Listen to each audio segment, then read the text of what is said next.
মুআজ্জাজ হাজিরিন, আমি শুধু আয়াতের তরজমা বলছি।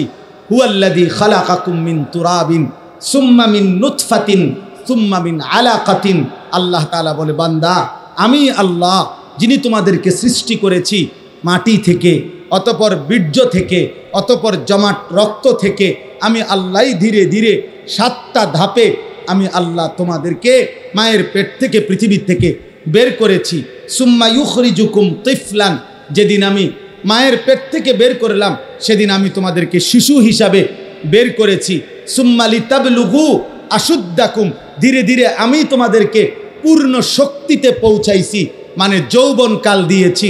সুম্মা লিতাকুনু শুয়ুখা, অতঃপর আমি তোমাদেরকে বৃদ্ধ বানিয়েছি। তাইলে আল্লাহ বললেন, বান্দা মনে রেখো, মাটিতে তোমাকে আমিই রাখছি, বীর্যের মধ্যে তোমাকে আমিই রেখেছি।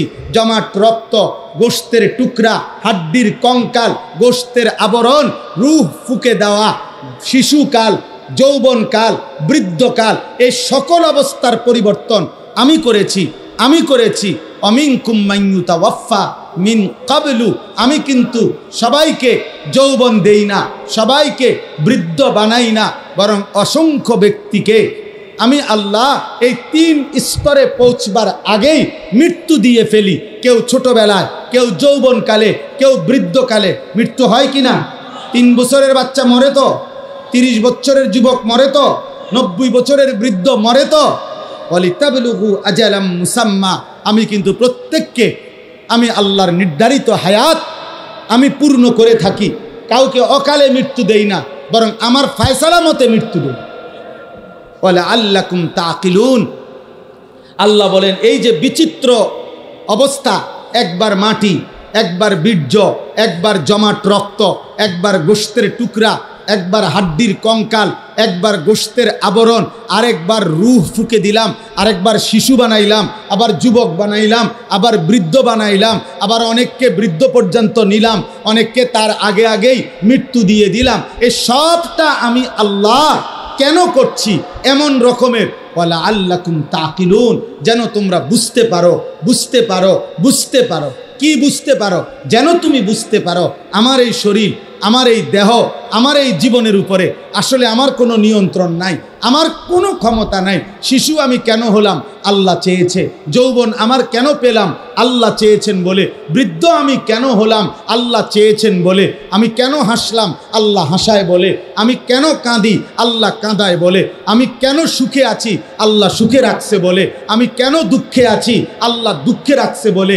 আমি কেন সুস্থ আছি? আল্লাহ সুস্থ রাখছে বলে। আমি কেন অসুস্থ হলাম? আল্লাহ অসুস্থ করছেন বলে। আল্লাহ বলে, বান্দা অতএব তোমার যেহেতু কোনো অধিকার নাই, বরং আমার হাতে সব, অতএব তোমার আকল আর বুদ্ধি বিবেক দিয়ে তুমি ভাববা।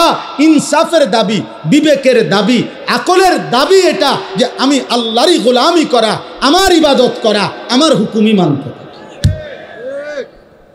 এটাই সত্যি। না তুমি তো তোমার কোনো কিছুর অধিকার নাই। আমি মন মতো বুড়ো হয়ে যেতার কথা বলেন না কেন? আমি মন মতো হায়াত টিকতে পারমু? তাহলে আমাদের নিজস্ব কিছু করার ক্ষমতা আছে? অতএব কার গোলামি করা উচিত? কার হুকুম মানা উচিত? এই কথাটাই আল্লাহ বলছে। অতএব আমরা প্রত্যেকেই নিজের যৌবনকে কদর করব, নিজের ঈমান আমলকে হেফাজত করব, আখলাককে হেফাজত করব।